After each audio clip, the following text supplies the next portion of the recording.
Apa hukumnya mencium istri sedang berpuasa? Istri siapa?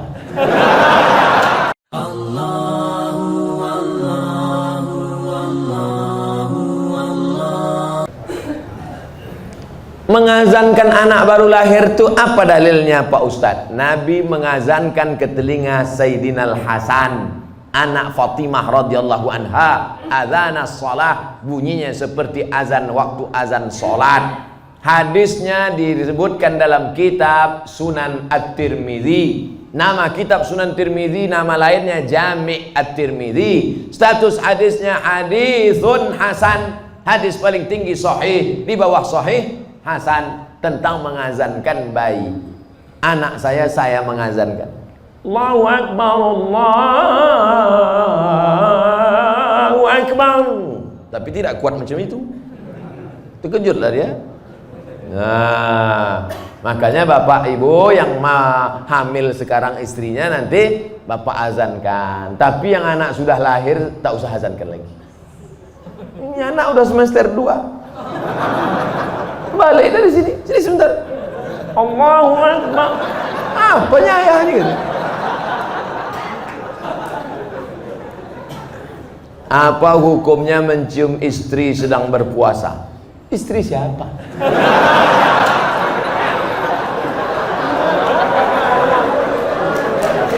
Kalau istri engkau yang kau cium maka tak batal. Dalilnya Nabi mencium Aisyah. Tapi kalau dia ihtiyat, hati-hati, takut dia tak bisa mengendalikan hawa nafsunya seperti Nabi Muhammad SAW, maka dia ihtiyat, dijaganya.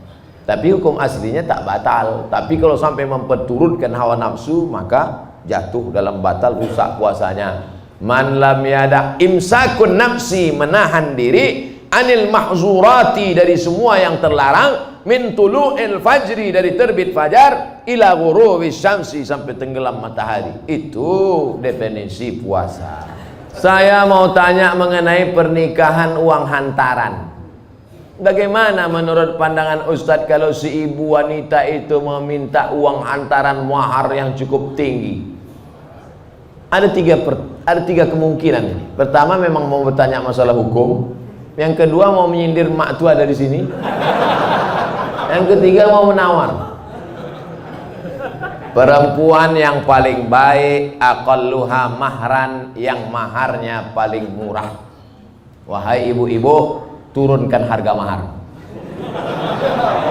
Sebetulnya yang menetapkan harga mahar ini wali, ayah. Tapi sekarang banyak ayah yang anggota isti, ikatan suami takut bini. Maka yang berperan sekarang ibu-ibu, matre.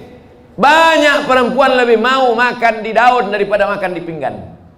Oleh sebab itu turunkan standar ini sedikit.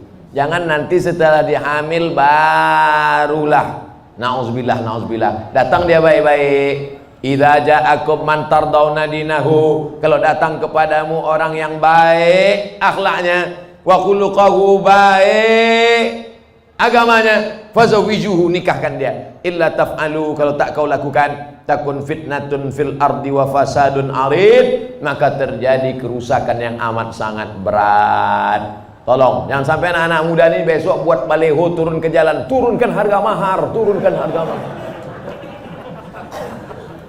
Kemudian jodoh itu seperti apa Pak Ustadz? Apa orang yang sudah menikah terus meninggal, terus menikah lagi, apakah itu berarti jodohnya juga Pak Ustadz? Karena berjumpa orang berjodoh atau karena jodoh dia berjumpa? Memang jam-jam setengah 11 nih payah nangkap memang. Karena ada jodoh baru berjumpa atau karena berjumpa itu orang berjodoh? Karena ada jodoh lah maka berjumpa. Kalau tak ada jodoh sampai mati tak akan berjumpa. Kok Ustaz tahu? Saya pernah ngalami. Saya Dewan Juri Musabaqah Tilawatil Quran tingkat Provinsi Riau. Kalian pikir Ustaz alang-alang?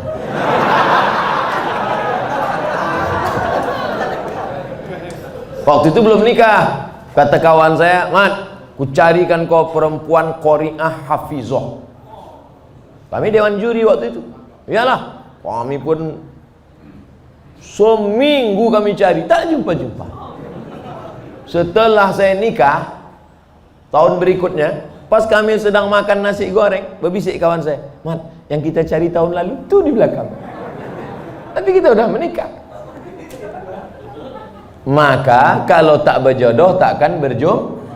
Karena ada jodoh itulah maka berjumpa. Oleh sebab itu jangan nanti yang laki-laki ini banyak salah jawab ini.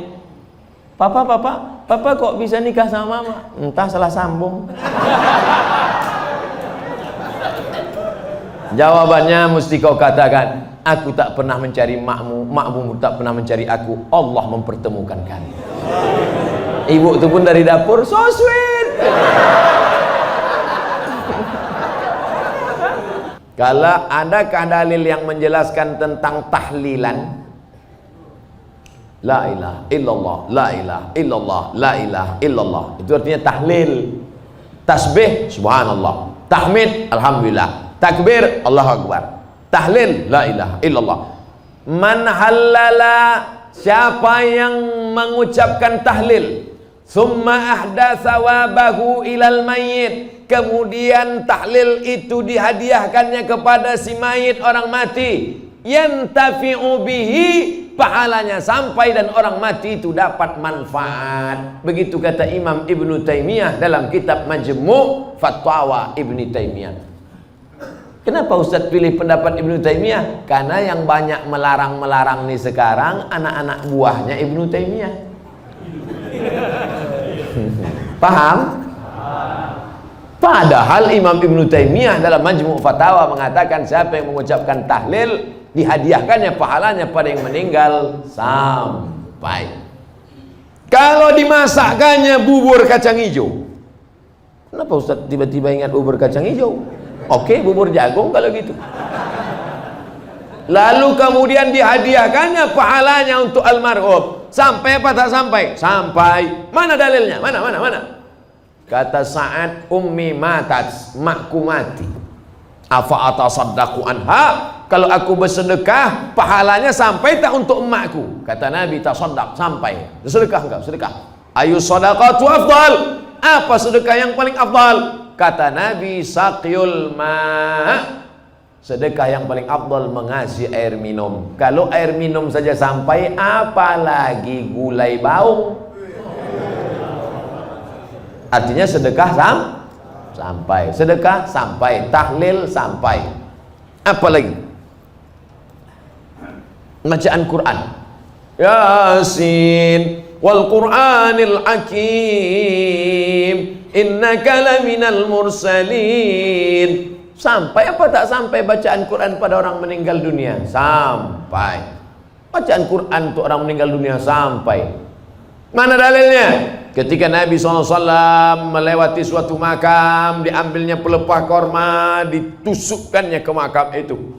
La'allallaha an yukhaffifa adzabahuma ma lam yaybasa. Tasbih pelepah korma sampai pada orang yang meninggal. Apa komentar Imam Nawawi dalam kitab Majmu', dalam kitab Al-Minhaj Syarah Sahih Muslim Ibn Al-Ajjaj? Kalau tasbih pelepah korma saja sampai, apalagi bacaan Quran orang yang beriman. Buka kitab Ar-Ruh, punya Imam Ibnu Qayyim Al-Jauziyah, murid Imam Ibnu Taimiyah. Punya murid namanya Ibnu Qayyim Al-Jauziyah, punya kitab namanya Ar-Ruh. Diriwayatkan sampai kepada Imam Ahmad bin Ambal lewat di suatu makam, ada orang membaca Al-Quran. Imam Ahmad bin Ambal melarang, tapi orang itu menyebutkan riwayat hadis, ternyata perawinya thiqah, bahwa Nabi punya sahabat namanya Abdullah bin Umar, anak Umar bin Khattab, berpesan, kalau aku mati nanti, bacakan di atas kuburku, pada bagian kepalaku pangkal Al-Baqarah, pada bagian kakiku ujung Al-Baqarah. Itulah dalil bacaan Quran sampai untuk orang yang sedekah sampai, tahlil sampai, baca Quran sampai. Sudah saya sebutkan dalil-dalilnya. Tak juga percaya, saya tak bisa menjawab. Habis. Saya cuma bisa minta nama lengkap supaya nanti kalau mati saya kirim. Kalau tak sampai, cepat-cepat kasih kabar.